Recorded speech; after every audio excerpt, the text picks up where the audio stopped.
शादी के बाद तो मेरा पूरा लाइफ ही चेंज हो गया। मैं जब वहाँ पे गई तब मुझे सुनना पड़ा कि हम जब कुत्ते खरीदते हैं तो ये देख के खरीदते हैं उसका माँ कौन है, बाप कौन है। यहाँ पे तो वो भी नहीं देख पाए। और दहेज के लेके हर दिन खिटपीट वो मुझे मारता भी था। कभी मेरे शरीर पे गर्म पानी फेंका गया, कभी वो जो वेटी लॉक्स एंड कीज होते हैं ना, वो वाला लॉक थ्रो किया उसने। जब मैंने कंसीव किया तो 2 महीने के बाद उसे लगा कि उसे बच्चा नहीं चाहिए।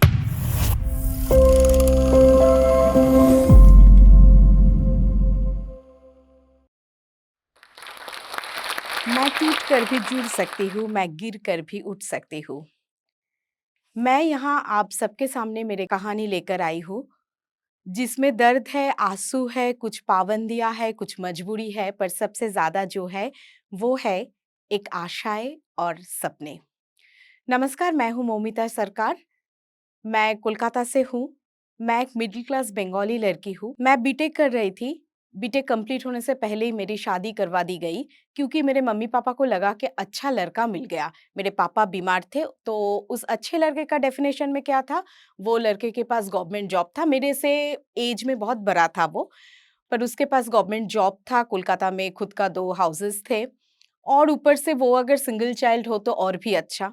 तो मुझे बोला गया कि ये घर का बहू नहीं, बेटी बन के रहेगी। तो शादी के बाद तो मेरा पूरा लाइफ ही चेंज हो गया। मैं जब वहाँ पे गई तब मुझे सुनना पड़ा कि हम जब कुत्ते खरीदते हैं तो ये देख के खरीदते हैं उसका माँ कौन है, बाप कौन है। यहाँ पे तो वो भी नहीं देख पाए। क्यों नहीं देख पाए? मैं तो ज़बरदस्ती वहाँ पे चली नहीं गई थी ना। मुझे ये सुनना पड़ा कि मैं दिखने में इतना खराब हूँ कि लोग कहते हैं कि अरे ये बहू है तुम लोगों के घर का, मुझे तो लगा कि ये काम वाली है घर का। फिर जब मेरा मेरे हस्बैंड के साथ रिलेशन कुछ सही नहीं रहा, तो मैंने एक दिन उससे पूछा कि आखिर प्रॉब्लम क्या है? तो उन्होंने मुझे बताया कि मैं सुंदर नहीं हूँ, मैं उनके जो फ्रेंड्स लोग हैं, उन लोगों के वाइब्स के तरह मैं कोट अनकोट सेक्सी नहीं हूँ, इसीलिए कोई भी लड़का मुझे नहीं देखेगा, सो एज़ वो भी नहीं देखता है। तो आप सोच सकते हैं कि शादी को लेके एक लड़की के दिल में कितना अरमान होते हैं, और मेरा तो पूरा बिखर गया था। और दहेज के लेके हर दिन खिटपीट वो मुझे मारता भी था।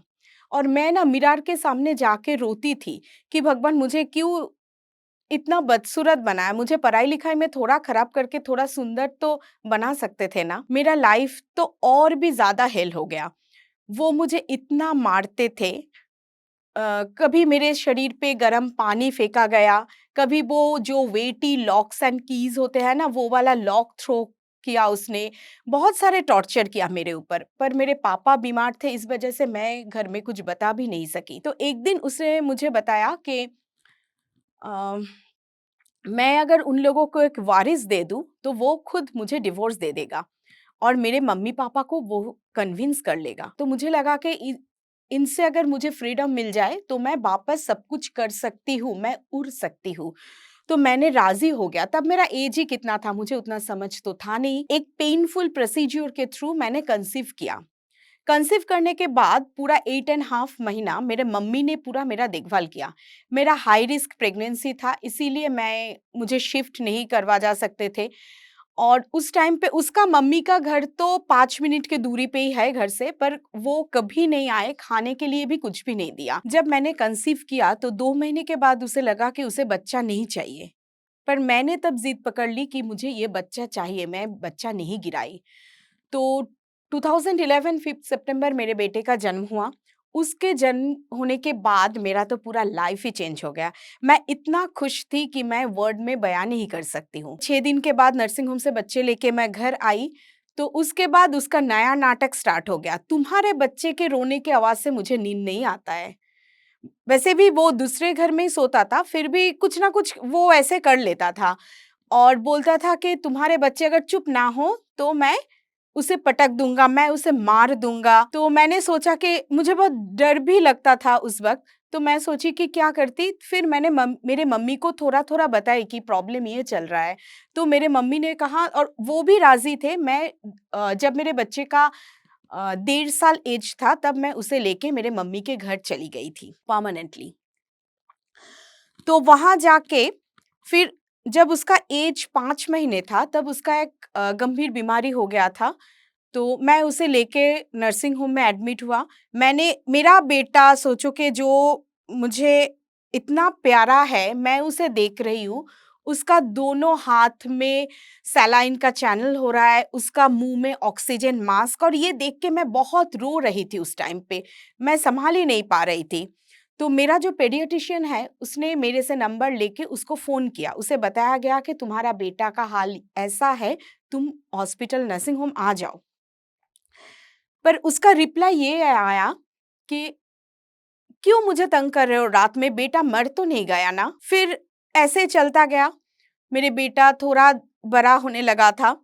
तब मुझे लगा कि अरे ऐसे तो नहीं चलेगा ना, मुझे भी कुछ काम करना है। मैं कितने दिन, तब तो मैं जॉब छोड़ के आ गई थी यहाँ पे। मैं कितना दिन मेरे मम्मी के ऊपर बोझ बन के रहूँ? ऊपर से मेरा बेटा भी है, मेरे पापा भी बीमार थे।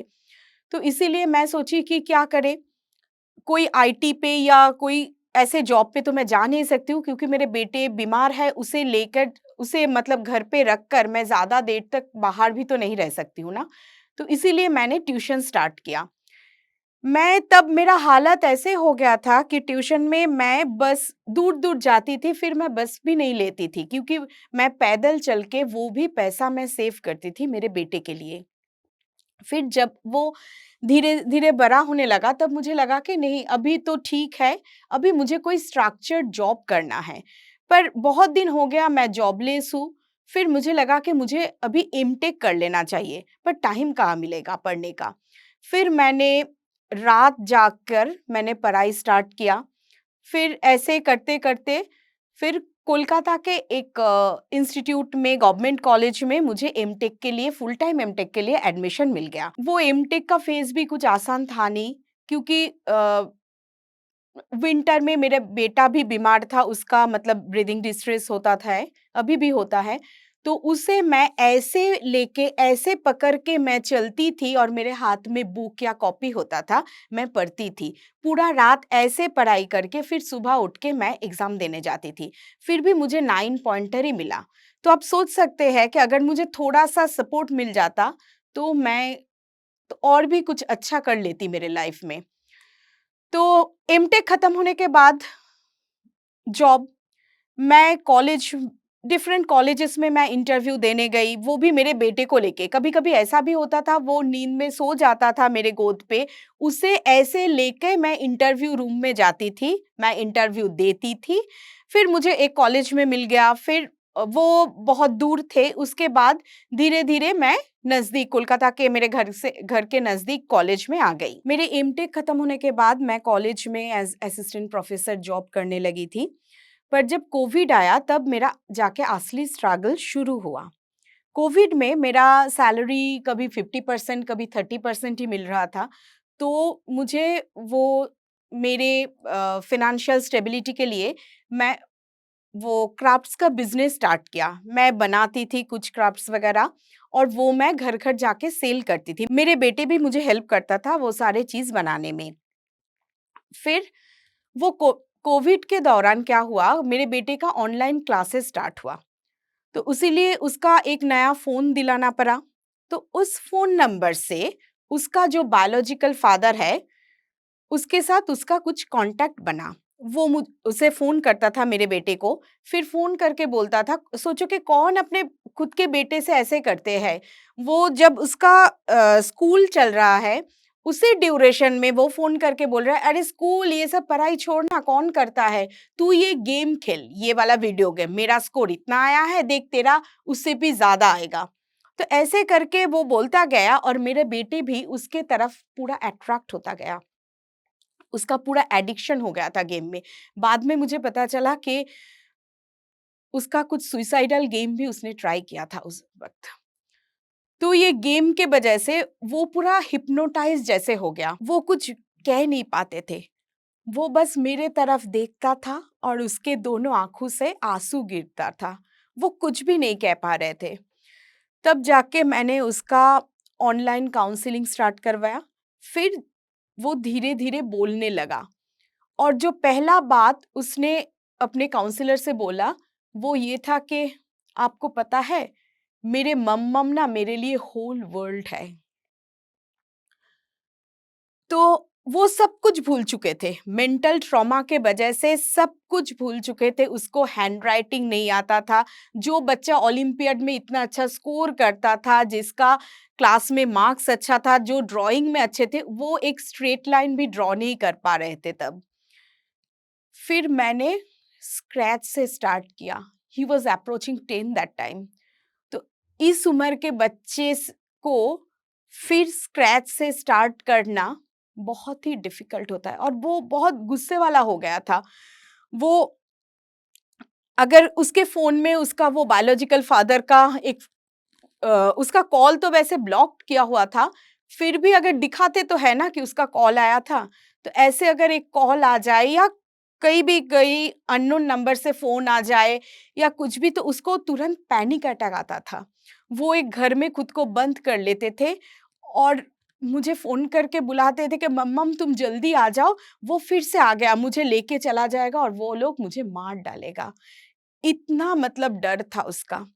तो मैं तो एक प्राइवेट इंस्टीट्यूशन में थी, प्राइवेट कॉलेज में, तो आप समझ ही सकते हैं उसमें वर्क प्रेशर कितना ज़्यादा होता है। और ऐसा नहीं होता है कि हर वक़्त एक फ़ोन आ जाए और वो लोग मुझे छोड़ देगा, ऐसा तो नहीं होता है ना। तो मैं तुरंत तो नहीं आ पाती, और मेरे बेटे को ऐसा लगता था कि मेरे मम्मी मुझे पहले जैसा प्यार नहीं करता है। तो जब मैं घर आती थी, आउट ऑफ फ़ियर, वो मुझे मारता था बहुत। क्योंकि उसके दिमाग में ऐसा कुछ बैठ गया था, वो देखा था मुझे मार खाते हुए, इसीलिए उसे भी लगता था कि हाँ, मैं भी इसे मार सकती हूँ। तो मुझे मारते थे, घर का सामान पूरा तोड़-फोड़ करते थे।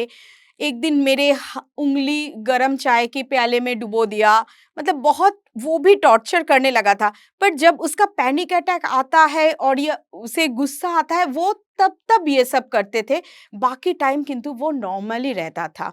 और मुझे कॉलेज से आने के बाद भी मैं घर का कुछ ड्रेस पहन नहीं सकती थी। वो काउंसलर ने ही कहा था मुझे अच्छे वाला ड्रेस पहन के, स्ट्रॉन्ग कलर का ड्रेस पहन के उसके सामने रहना पड़ेगा, ताकि उसे पॉजिटिव वाइब्स मिले। मुझे ये दिखाना था कि मैं हैप्पी हूँ तुम्हारे साथ, देखो कुछ नहीं हुआ है, कुछ भी नहीं। तो उसका ट्रीटमेंट या सब कुछ के लिए मुझे बहुत सारा लोन भी हो गया था मेरा। और फिर उसके बाद उसका स्कूल रीओपन हुआ, पर वो स्कूल बिल्कुल ही नहीं जाएगा, क्योंकि उसे लगता है कि वो आदमी उसे स्कूल से लेकर चला जाएगा, फिर उसे मार डालेगा। उसके बाद मुझे लगा कि ऐसा तो नहीं चलेगा, जो मेरे ऊपर लोन है, वो भी मैंने धीरे-धीरे उसको भी चुकाया, और मुझे लगा कि मेरा जो सपना था, मुझे पीएचडी करना था, मुझे मेरे नाम के आगे डॉक्टर दिखना था, ये लिखना था मुझे। मेरे बेटे ने भी हाँ, बहुत एनकरेज किया। 3 एंड हाफ इयर्स ऐसा चला उसका काउंसलिंग, अभी वो थोड़ा ठीक हो रहा है। तो उसने भी मुझे इंस्पायर किया कि हाँ, तुम्हें मम्मी आगे बढ़ना है, मेरे लिए आगे बढ़ना है। फिर मैंने वही रात जागकर मैंने प्रिपरेशन लिया, और अभी मुझे इंडिया का एक प्रीमियम इंस्टीट्यूट में फुल टाइम पीएचडी के लिए एडमिशन भी मिल गया। मैं पीएचडी कर रही हूँ। वो मेरे लिए एक अचीवमेंट है, मेरे बेटे के लिए भी। जब मुझे रिजल्ट आउट हुआ तब मैंने पहले उसे ही फ़ोन करके बताया, तो वो बहुत खुश थे, बहुत ज़्यादा खुश थे। तो कुछ दिन मुझे मेरे बेटे से अलग रहना पड़ा, पर अभी मेरे बेटे मेरे पास है। हम दोनों साथ में पढ़ाई भी करते हैं, काम भी करते हैं, और मैं उसे ड्राइंग, पेंटिंग, रिसाइटेशन सब कुछ मैं ही सिखाती हूँ उसे। तो वो धीरे-धीरे नॉर्मल हो रहा है। तो अभी मैं सबको यही कहूँगी कि इतने सारे मुश्किलों के बाद भी मैं कभी हार नहीं मानी। मैं मेरे सपने साकार करना चाहती हूँ, मैं साकार करूँगी, मेरा भी और मेरे बेटे का भी। तो कोई भी इंसान ऐसे मुश्किल घड़ी में उसे बस स्ट्रॉन्ग होके लड़ना है, जैसे मैंने लड़ी। सबको ऐसे स्ट्रॉन्ग होके लड़ना है, ताकि वो भी ज़िंदगी में उसका जो सपना है वो हासिल कर सके। मैं सबको बस यही बताना चाहूँगी कि ये जो डोमेस्टिक वायलेंस है, बहुत लोगों के साथ होता है, उसमें भी हार नहीं मानना चाहिए। फ़ाइनेंशियल इंडिपेंडेंस बहुत ज़रूरी है, वो खुद के लिए और जो हम लोगों का चिल्ड्रन है उसके लिए भी। तो मैंने भी वही किया और जो औरत मेरे जैसे है जिसके साथ ऐसा हुआ है, वो भी बी स्ट्रॉन्ग, वो भी आवाज़ उठाए और फ़ाइनेंशियली इंडिपेंडेंट बने और अपने सपनों को साकार करे। पहले तो बिग थैंक्स टू जोश टॉक, उन्होंने मुझे इनवाइट किया ताकि मैं मेरा जर्नी आप सबके साथ शेयर कर सकूँ। ऐसे जो जोश टॉक काम कर रहे हैं ना, उससे मुझे तो इंस्पिरेशन मिला ही और भी बहुत सारे लोगों को इंस्पिरेशन मिलेगा। जो अन्याय उन लोगों के साथ हो रहा है, उसके खिलाफ आवाज़ उठाने के लिए और सामने आने के लिए। Thank you.